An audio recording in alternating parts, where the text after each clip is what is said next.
Friends, apple dry fruits milkshake பார்க்கலாமா? அதுக்கு 15 முந்திரி, 15 பாதாம், ஒரு 25 காஞ்ச திராட்சை, அப்புறம் 15 பேரிச்சம்பழம் இந்த மாதிரி வெட்டிட்டு விதைய எடுத்துட்டு, பேரிச்சம்பழத்தை ஒரு 15 எடுத்திருக்கேன். நல்லா மூழ்கிற அளவு தண்ணி ஊற்றிக்கிறலாம். பால் ஊற்றுனோன்னா ஒரு சில நேரம் திரிஞ்சு போயிடும். நான் நைட்டு ஊற வைக்கிறேன் காலையில் அரைக்கிறதுக்கு. நீங்கள் சாயந்தரம் குடிக்கிறதுனா காலையில் ஊற வச்சுக்கிறலாம். நைட்டு நல்லா மூழ்கிற அளவு ஊற வச்சுக்கலாம். இப்போ காலையில் நான் 2 ஆப்பிள் எடுத்திருக்கேன்.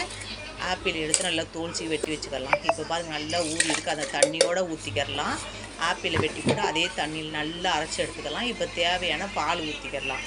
பால் ஊற்றி ஒரு சுற்று விட்டாவே போதும். இப்போ நான் 3 பேருக்கு எடுத்துக்கிறேன். 3 டம்ளரில் ஊற்றிக்கிறேன்.